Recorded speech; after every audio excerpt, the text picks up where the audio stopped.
Hello guys, welcome to my channel. This is Kamal. तो आज है मेरा डे 1 इस होटल में। तो इससे पहले आपने सारी वीडियोस देख ली होंगी, आई होप। तो ये मेरा डे 1 है होटल में। तो अभी मेरा ब्रेकफास्ट आ चुका है, तो मैं ब्रेकफास्ट करने जा रही हूँ। जब तक मैं पूरा ब्रेकफास्ट ओपन कर रही हूँ, आप पहले मेरे डिनर वाली क्लिप है वो चेक कर लो। मैं मिलती हूँ आपको उसके बाद। गाइस, ये मैंने रात वीडियो बनाया था जिसमें मैंने अपना खाना रिकॉर्ड किया था कि क्या-क्या आया है। काफ़ी कुछ आया था। इतना तो मैं खाती नहीं, इतना मतलब है नहीं मेरी डाइट इतनी, पर इन्होंने काफ़ी ज़्यादा कुछ दिया है। और मेरा फ़ेवरेट स्ट्रॉबेरी वाला योगर्ट दिया है मुझे, मतलब काफ़ी पसंद है। तो काफ़ी चीज़ें हैं। तो उन्होंने मेरे से पहले ही पूछ लिया था कि आपको इंडियन खाना है या कैनेडियन? मैंने बोल दिया था इंडियन। तो उन्होंने बोला था कि आप वेज खाओगे कि नॉन वेज? तो मैंने वेज बोल दिया था। तो उसी हिसाब से ही आता है। तो ये ऐसे एक बैग होता है, उसको बाहर छोड़ देते हैं और नॉक कर देते हैं, बोल देते हैं डिनर, लंच, ब्रेकफास्ट। तो हमें हमारे गेट पे मिल जाता है। मुझे मैं चाय लवर हूँ, मुझे चाय बहुत पसंद है। तो मुझे इतने दिनों से कहीं पे भी चाय नहीं मिली। ऑलमोस्ट 5 दिन हो चुके हैं जब से मैं अपने घर से निकली थी।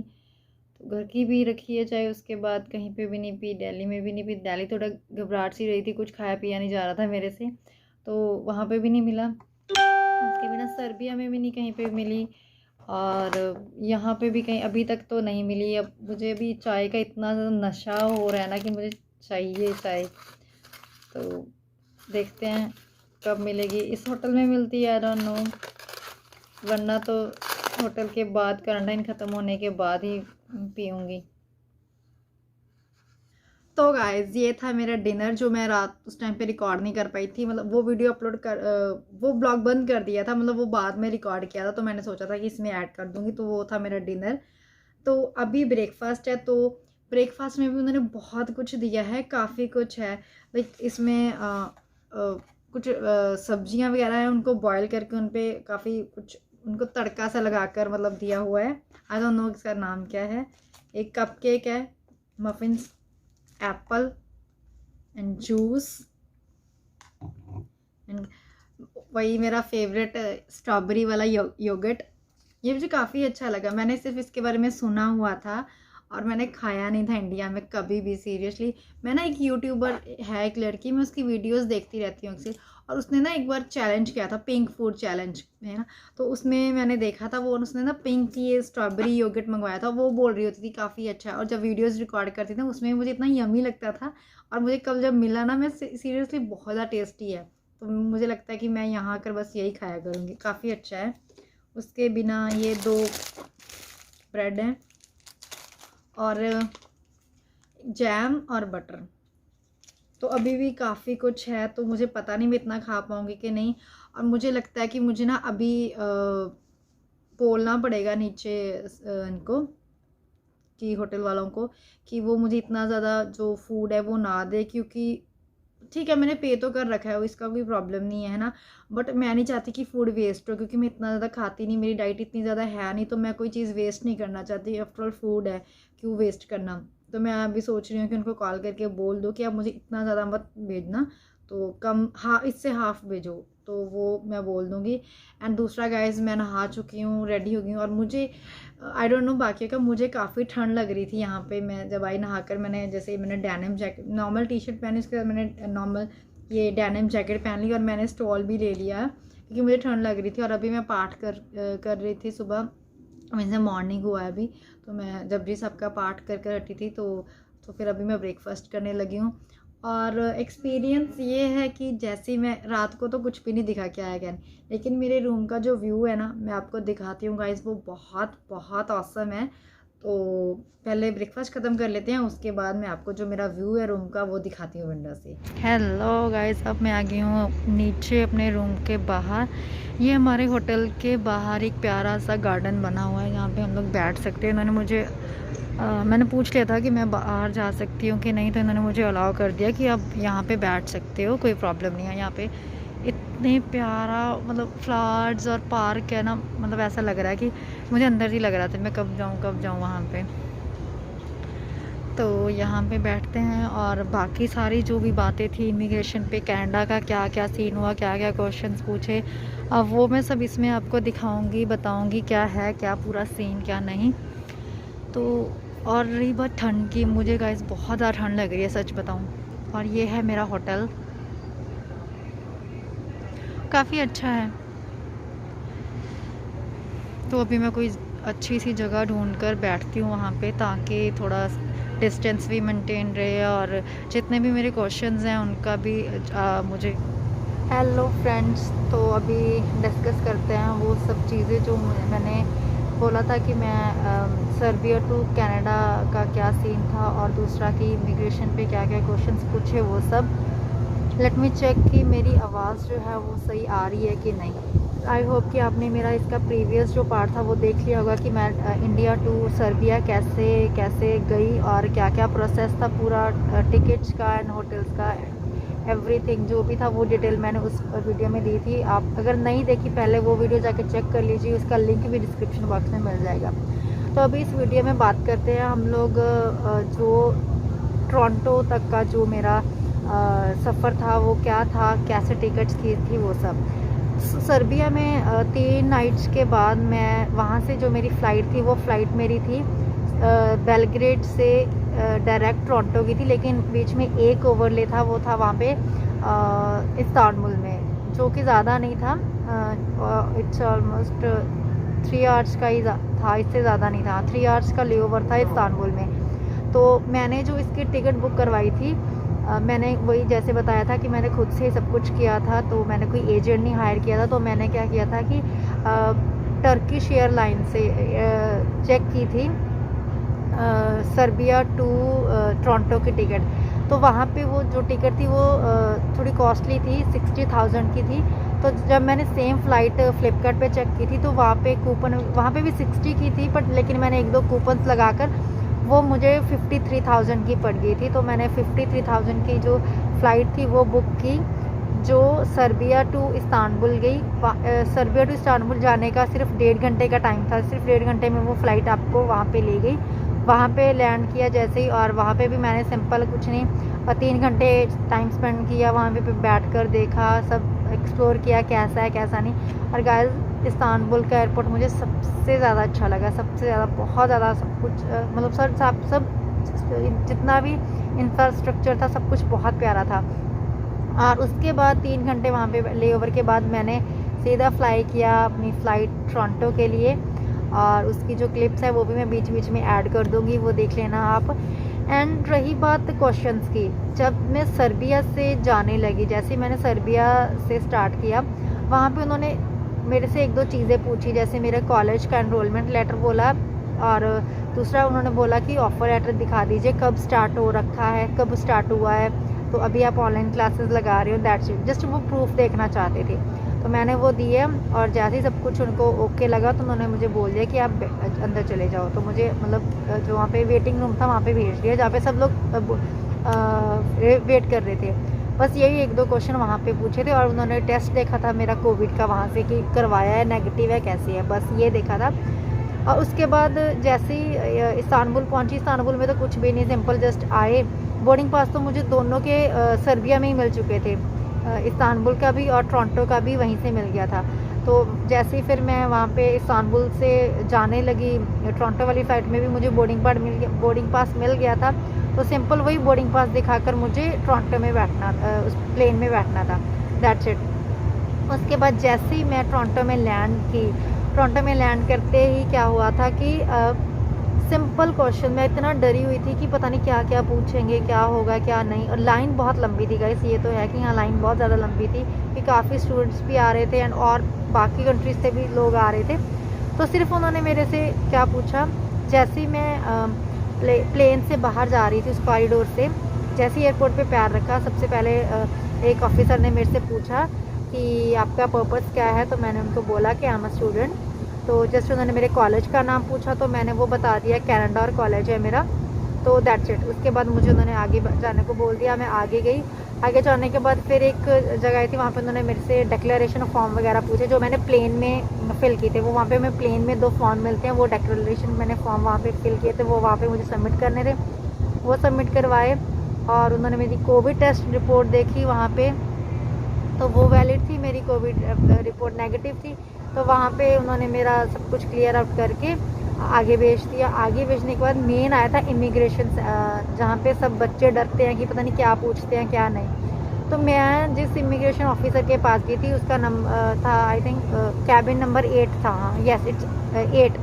तो वहाँ पे क्या था कि उन्होंने मेरे से जस्ट बोला कि अपना पासपोर्ट दे दीजिए, LOA दे दीजिए, GIC जैसे पे किए उसका प्रूफ और फीस का प्रूफ दे दीजिए, दैट्स इट, और कुछ नहीं। और मैंने सब दिया। उन्होंने ना पता नहीं आप क्या क्या सब कुछ खुद ही करते हैं, उससे बिना मेरे से कुछ नहीं बोला, एकदम खड़े हुए और चले गए। मैं एकदम सोच रही, मैंने कहा यार कुछ बोल के नहीं गए कि क्या हो गया है क्या नहीं। वो जस्ट उठे थे वहाँ प्रिंटर से मेरा स्टडी परमिट लाने के लिए। स्टडी परमिट लाया तो उन्होंने बोला कि this is your study permit and you can go now. मैं रियली शॉक में थी कि बस इतना ही था और कुछ भी नहीं। तो बहुत ईजी था। तो मेरे आई डोंट नो कि इट्स माय लक कि मुझे इतना इजी या कूल ऑफिसर मिला कि मेरे से नहीं कुछ पूछा। उसके बिना जो मेरा एक फ्रेंड, मैंने अपने मेरी पिछली वीडियो में देखा था, जो लड़का वो वैंकूवर जा रहा था, अभी उनसे बात हो रखी थी। वो मुझे बोल रहे थे कि उनसे काफ़ी क्वेश्चनिंग की थी उनके ऑफिसर्स ने, वैंकूवर वालों ने, कि आप कौन से कॉलेज में हो, अभी आपका कब से आपकी ऑनलाइन क्लासेस चल रही हैं। तो एक साल हो गया था ऑलमोस्ट उनका एक यहाँ पे इंडिया में क्लासेस लगाते हुए। तो फिर अब क्यों जा रहे हो, आपकी ऑनलाइन क्लासेस तो लग रही हैं। एंड प्रूफ वगैरह मांगे कि हम कैसे मान लें कि आप उस कॉलेज में हो। तो फिर उन्होंने इनरोलमेंट लेटर दिखाया। तो मतलब उनको ये था कि वो कोई सेटिस्फाइड सा आंसर करें कि वो क्यों फ्लाई करके आए हैं।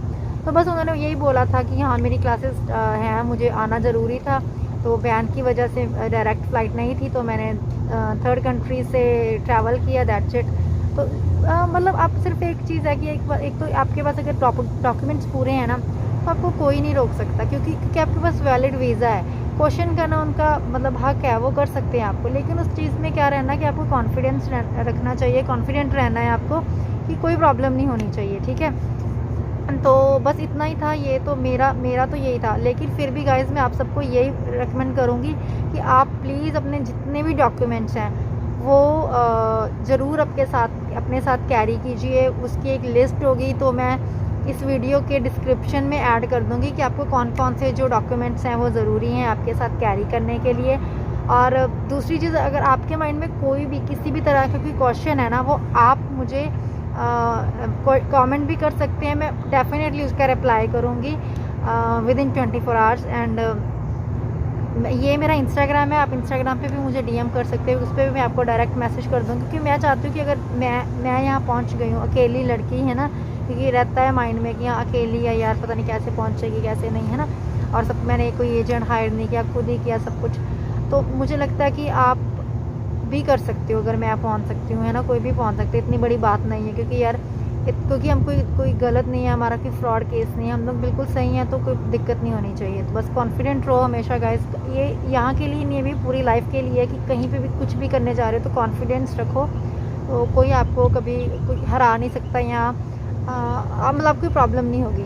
और उसके बिना जैसे ही मैंने सर्बिया में लैंड किया, मैंने आते ही कुछ मेरे पास करेंसी थी, जैसे ही मैंने टोरंटो में लैंड किया तो मैंने वहीं पे कुछ अपनी करेंसी थी वो मैंने एक्सचेंज करवा ली थी।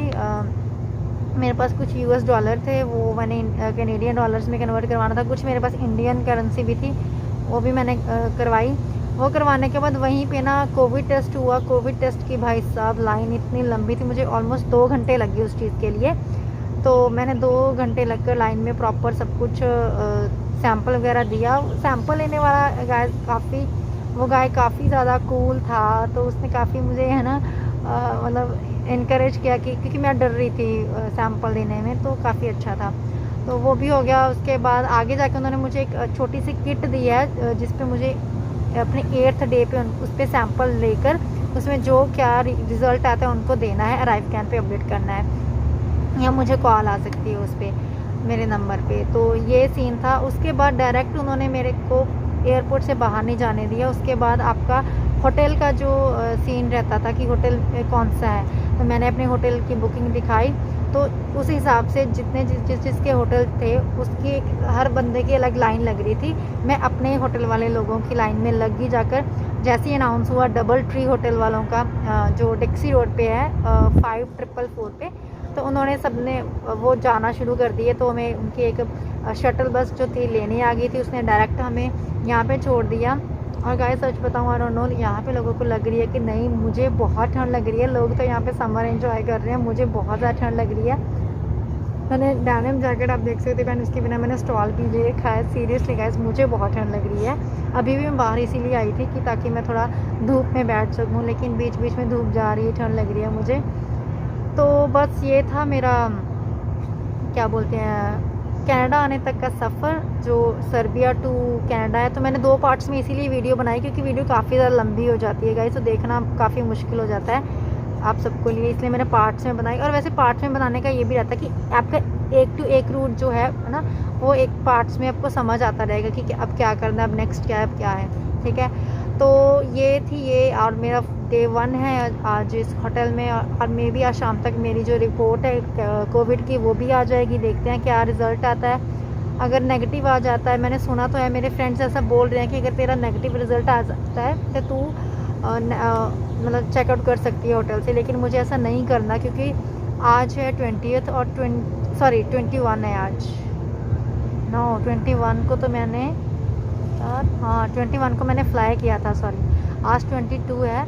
तो 24 का मेरा फाइनल एग्ज़ाम है। तो मुझे ये था कि मैं होटल में देकर ही एग्ज़ाम वगैरह देकर फिर चेकआउट कर जाऊँगी। तो मुझे होटल में ही रहना है इतने दिन। तो मुझे कोई, और मैं कोई रिस्क भी नहीं लेना चाहती है, ठीक है। अगर मैंने बोला है 3 दिन के लिए तो रह जाते हैं, कोई क्या दिक्कत क्या है, क्योंकि पैसे तो ऑलरेडी पे कर चुके हैं हम लोग, ठीक है।